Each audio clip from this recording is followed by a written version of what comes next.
Hello students, welcome to the channel. तो चलिए start करते हैं नेचर ऑफ मैनेजमेंट। आज का टॉपिक लेंगे हम नेचर ऑफ मैनेजमेंट। ये टॉपिक बहुत इंपॉर्टेंट है।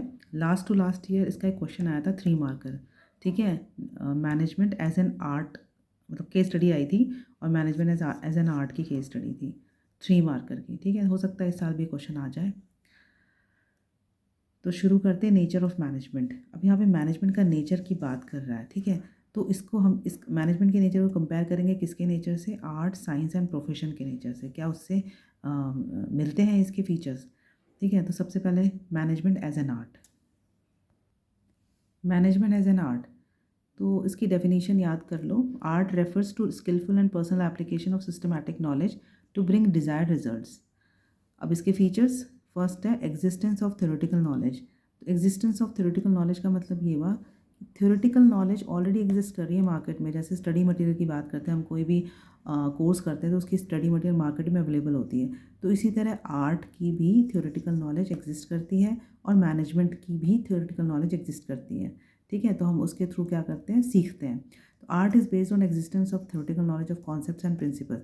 तो इसी तरह प्रिंसिपल्स एंड टेक्निक्स मैनेजमेंट के भी होते हैं जिनको हम सीखते हैं। तो ये फीचर मैनेजमेंट में भी होता है, जो आर्ट का ही फीचर है मैनेजमेंट में भी होता है। ठीक है, next is personalized application. Art is a personalize concept as everyone applies the theoretical knowledge in his own way. अब पर्सनलाइज एप्लीकेशन का मतलब यहाँ पे क्या हुआ कि आपने थ्योरेटिकल नॉलेज तो ले ली, ठीक है, लेकिन उसको आपको पर्सनली अप्लाई भी करना है। जैसे 2 डांसर्स और 2 एक्टर्स, तो अगर दो डांसर्स को कंपेयर करें या फिर 2 एक्टर्स को हम कंपेयर करें, तो दोनों की एक्टिंग अलग अलग होगी और दोनों डांसर्स का रिप्रेजेंटेशन अलग अलग होगा। ठीक है, जबकि दोनों ने सेम नॉलेज ली है बट दोनों को रिप्रेजेंट करने का तरीका अलग है। ठीक है, तो यही चीज़ बोल रहा है मैनेजमेंट में भी कि मैनेजमेंट में भी ये फीचर क्या है? एग्जिस्ट करता है, क्योंकि वहाँ पे भी every manager has is own unique way of managing things and people. ठीक है, तो उसने जो भी सीखा है मैनेजमेंट थ्योरीज में, तो उसका अपना खुद का तरीका है मैनेजमेंट को हैंडल करने का। तो हर मैनेजर अलग अलग तरीके से क्या कर सकता है? हैंडल करता है। ठीक है, तो ये फीचर भी मैनेजमेंट में एग्जिस्ट करता है। Now third is based on practice and creativity. Based on practice and creative मतलब जितना ज़्यादा प्रैक्टिस करोगे उतनी ज़्यादा क्रिएटिविटी आएगी। ठीक है, आर्ट की बात करें तो application of art needs regular practice to do things creatively and skilfully. तो रेगुलर प्रैक्टिस से क्या होता है? क्रिएटिविटी और ज़्यादा आती है। सेम मैनेजमेंट में भी ऐसा है, जितना ज़्यादा आप इमेजिनेशन लाओगे, क्रिएटिविटी लाओगे, प्रैक्टिस करोगे, उतनी ही ज़्यादा आप इनोवेटिव बनोगे। ठीक है, तो a manager applies the acquired knowledge in a personalize and skilful manner and formulates his own theories for use in a given situation. Okay, तो ये 3 आपको फीचर्स याद रखने हैं और इसके कीवर्ड्स याद रखने हैं। Practice, creativity, personalised application. ये 2 कीवर्ड से आप पहचानोगे कि केस स्टडी में कि नेचर किसकी बात कर रहा है, नेचर ऑफ मैनेजमेंट किसकी बात कर रहा है? Management as an art. Now next is management as a science. Management as a science, science क्या होता है? Science is a systematized body of knowledge acquired through observation and experimentation that explain certain general truths and the operation of general laws. तो science क्या होता है? एक observation है और एक्सपेरिमेंटेशन है। ठीक है, जितनी ज़्यादा बार आप एक्सपेरिमेंट करते रहोगे उतना ही जो है क्लियर रिजल्ट आएगा। ठीक है, फीचर्स क्या है इसकी? First, systematized body of knowledge. Science is a systematic body of knowledge whose principles are based on cause and effect relationship. तो साइंस किस पे बेस्ड होता है? कॉज एंड इफेक्ट रिलेशनशिप पे। यानी कि पहले तो उसका कॉज क्या है, उसके बाद उसका क्या इफेक्ट हुआ। ठीक है, दोनों रिलेशनशिप पे बेस्ड होता है। Management satisfies this feature as it also has a systematized body of knowledge with its own theory, principles and vocabulary of terms and concepts. ठीक है, तो इसी तरह मैनेजमेंट में भी ये फीचर अवेलेबल होता है, एग्जिस्ट करता है। उसमें भी क्या होता है? Systematise body of knowledge exist करती है। नेक्स्ट है principles based on observation and experimentation. Science में क्या है? प्रिंसिपल्स किस पे बेस्ड होते हैं? ऑब्जर्वेशन एंड एक्सपेरिमेंटेशन पे। तो science principles are the first developed through observation and then tested through repeated experimentation under control conditions.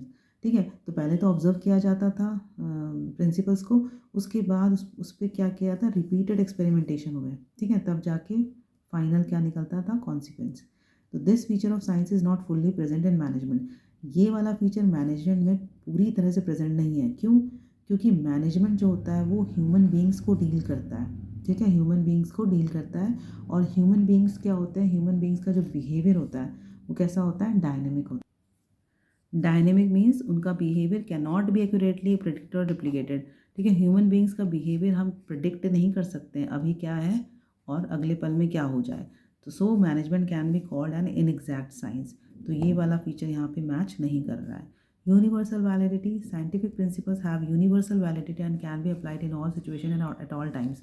तो साइंस का जो ये फीचर है, ठीक है, ये यूनिवर्सल एप्लीकेबल है। आप कहीं भी जाओगे, चाहे इंडिया में जाओ चाहे किसी भी कंट्री में जाओ, वहाँ सब जगह आप सेम प्रिंसिपल से आप पढ़ोगे। ठीक है, तो this feature of science is also not fully present in management.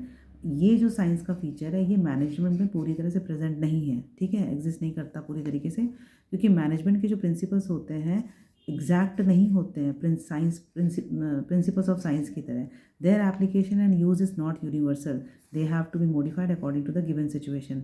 अब आपको पता है कि मैनेजमेंट में कुछ कुछ ऐसी सिचुएशंस होती हैं जो हमें थ्योरेटिकल नॉलेज के थ्रू नहीं हैंडल करनी होती है। अपने स्किल्स, अपने इनोवेशंस के थ्रू हमें सॉल्व करना होता है, अपना खुद का दिमाग लगाना होता है। ठीक है, तो यहाँ पर चेंजेस बहुत आते हैं, तो सिचुएशन के अकॉर्डिंग हमें हैंडल करना होता है। तो ये हर कंट्री में अलग अलग होता है मैनेजमेंट। ठीक है, जबकि साइंस के प्रिंसिपल्स क्या है, वो यूनिवर्सल वैलिड है। हर किसी भी कंट्री में जाओगे तो सेम प्रिंसिपल्स आपको फॉलो करने होंगे। Okay, now the last is management as a profession. Management as a profession की डेफिनेशन देख लो। Profession refers to an occupation backed by specialize knowledge and training in which entry is restricted. तो देखो, profession का मतलब ही क्या हुआ कि वहाँ पे किसी भी ह्यूमंस को क्या होनी चाहिए, स्पेशलाइज नॉलेज होनी चाहिए, एक स्पेसिफिक नॉलेज होनी चाहिए उसके पास, उसको प्रॉपर उसकी ट्रेनिंग होनी चाहिए। वे और एंट्री वहाँ पे क्या होनी चाहिए, रिस्ट्रिक्टेड होनी चाहिए। ये नहीं कि कोई भी आ गया और वो प्रोफेशनल, वो जो है मतलब प्रोफेशन में आ गया, नहीं। ठीक है, features of profession versus management. अब प्रोफेशन के जल्दी से फीचर्स देख लेते हैं। Well defined body of knowledge. तो यहाँ पे भी क्या है, देखो, well defined body of knowledge का मतलब वही हुआ कि every profession has a well defined body of knowledge which can be acquired through instructions. तो यहाँ पर भी क्या है, स्टडी मटीरियल अवेलेबल है, हम वहाँ से क्या करते हैं, नॉलेज को गेन करते हैं। This feature of profession is present in management. Management में भी फीचर्स होता है जो हम ऑलरेडी पढ़ चुके हैं पीछे। उसमें भी क्या होता है, प्रिंसिपल्स, कॉन्सेप्ट, थ्योरी सब कुछ एग्जिस्ट करती हैं। This knowledge can be acquired at different institutions and through large number of books and journals. Okay, next आता है रिस्ट्रिक्टेड एंट्री। ये इंपॉर्टेंट है, ये कई बार केस स्टडीज में पूछते हैं या एमसीक्यू में पूछ सकते हैं। तो ये फीचर कई बार आ चुका है। ठीक है, every profession restricts the entry through an examination और through acquiring an educational degree. तो देखो, जितने भी प्रोफेशन होते हैं उन वहाँ पे एंट्री क्या होती है, रिस्ट्रिक्टेड होती है। किसके थ्रू, एग्जामिनेशन के थ्रू या फिर कोई एजुकेशनल डिग्री के थ्रू। एग्जाम्पल देख लो, to become a chartered accountant in India. Chartered accountant बनना है इंडिया में तो उसके लिए भी क्या, रिस्ट्रिक्टेड है, हर कोई चार्टर्ड अकाउंटेंट नहीं बन सकता है। A candidate has to clear a specified examination conducted by institute of chartered accountant of India. जब आप एग्जामिनेशन क्लियर करोगे institute of chartered accountant of India के थ्रू, तभी आप क्या बनोगे, चार्टर्ड अकाउंटेंट बनोगे। तो यहाँ पर क्या है, एंट्री क्या है, रिस्ट्रिक्टेड है। ठीक है, this feature is not applicable to management as management is open to all individuals.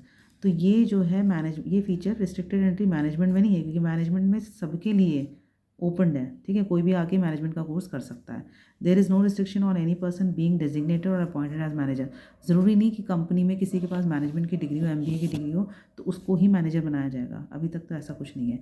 Anyone can be called a manager respective of the education qualification passes. ठीक है, अगर उसके पास वो क्वालिटी है, वो लीडरशिप है, तो उसको भी एज ए मैनेजर अपॉइंट किया जा सकता है। ज़रूरी नहीं कि डिग्री हो उसके लिए। देखो, यहाँ पे एग्जाम्पल भी दे रखा है, अ प्रैक्टिसिंग डॉक्टर और a lawyer needs to possess valid degrees. ठीक है, तो कोई भी डॉक्टर है वो प्रैक्टिस कर रहा है या लॉयर है, ठीक है, तो उनको क्या, उनके पास क्या होनी चाहिए, डिग्री होनी चाहिए। लॉयर के पास एलएलबी की डिग्री होनी चाहिए और डॉक्टर के पास एमबीबीएस की डिग्री होनी चाहिए। ठीक है, however it is not mandatory for a manager to possess any such specific degree. जबकि मैनेजर के लिए कोई डिग्री स्पेसिफिकली नहीं बताई गई है अभी। Next feature is professional association. All professions are affiliated to a professional association which regulates entry, grant certificate। अभी जो एसोसिएशन होती हैं, इंस्टीट्यूट्स वगैरह होते हैं, यहाँ पे क्या मिलता है, सर्टिफिकेट ऑफ प्रैक्टिस दिया जाता है and formulates and enforces a code of conduct. तो यहाँ पे कोड ऑफ कंडक्ट भी क्या होता है, फॉलो किया जाता है। जैसे a lawyer has to become a member of bar council to practice law in India. This feature is also not applicable to management, is not compulsory for a manager to be a member of any management association. अब ये वाला feature देखो profession में तो important है, professional association, लेकिन management में ये फीचर एप्लीकेबल नहीं है, क्योंकि कंपलसरी नहीं है मैनेजर के लिए कि किसी मैनेजमेंट एसोसिएशन से वो डिग्री ले। ठीक है, तो there are management association, AIM में भी एक मैनेजमेंट एसोसिएशन है, लेकिन वहाँ पे कोई लीगल स्टेटस, मतलब वहाँ पे कोई इतने स्ट्रिक्ट रूल्स नहीं है, कोई कोड ऑफ कंडक्ट नहीं है। ठीक है, नेक्स्ट आता है ethical code of conduct. All professions are bound by a code of conduct which guides and behaviours of its members. तो जो भी प्रोफेशनल एसोसिएशन होते हैं वहाँ पे क्या होते हैं, कुछ कोड ऑफ कंडक्ट होते हैं। जैसे डॉक्टर्स हैं, doctors take the oath of ethical practice at the time they enter the profession. जब डॉक्टर अपनी डिग्री ले लेता है और प्रैक्टिसिंग के लिए जाता है, तो वो मतलब जब वो प्रोफेशन में एंट्री कर देता है, ठीक है, उसको डिग्री मिल जाती है, उसको तो वो उसको वहाँ पे क्या कराया था, उसको ओथ लाई जाती है एथिकल प्रैक्टिस की। उसको प्रॉपर जो है एथिकल कोड दिखाया जाता है, एथिकल कोड बताया जाता है। ठीक है, तो this feature is also not present in management. Management में भी ये फीचर अवेलेबल नहीं है, क्यों? Because there is no uniform code of conduct for the managers. Managers के लिए कोई कोड ऑफ कंडक्ट नहीं है। Certain management association like AIMA have formulated ethical codes for managers, but there is no legal support for it. अब एक association है AIMA जहाँ पर एथिकल कोड ऑफ कंडक्ट तो होता है, लेकिन ज़रूरी नहीं है कि वो सब कोई उसको सपोर्ट करे। ठीक है, तो ये फीचर एग्जिस्ट नहीं करता है मैनेजमेंट में। लास्ट है service motive. Service motive, the basic motive of profession is to serve clients by rendering dedicated and committed service. तो प्रोफेशन का मेन मोटिव क्या होता है? सर्विस देना। ठीक है, दूसरों को, क्लाइंट्स को सर्विस देना। जैसे डॉक्टर सर्विस किसको देते हैं? पेशेंट्स को देते हैं। टीचर किसको सर्विस दे रही है? स्टूडेंट्स को दे रही है। लॉयर किसको सर्विस दे रहा है? अपने क्लाइंट्स को दे रहा है। ठीक है, तो this feature is not 100% applicable in management. तो मैनेजमेंट में ये फीचर अवेलेबल नहीं होता है। As a basic aim of management is to help the organisation achieve its stated goal, they may be profit maximum for a business enterprise service hospital. तो देखो, service motive profession में तो service motive होता है, क्योंकि उनका main purpose क्या होता है? सर्विस देना। बट मैनेजमेंट का मेन मोटिव क्या होता है? Profit maximisation. किसी भी बिजनेस की बात करें हम, तो सबसे पहला उनका मेन मोटिव क्या है? प्रॉफिट मैक्सिमाइज करना। तो ये फीचर भी एग्जिस्ट नहीं करता है मैनेजमेंट में। तो this topic is very very important, nature of management. तो nature of management, management of science, management as a science, management as an art, management as a profession, इन सब के फीचर्स अच्छे से याद कर लीजिएगा, केस स्टडी में आ सकता है। Thank you.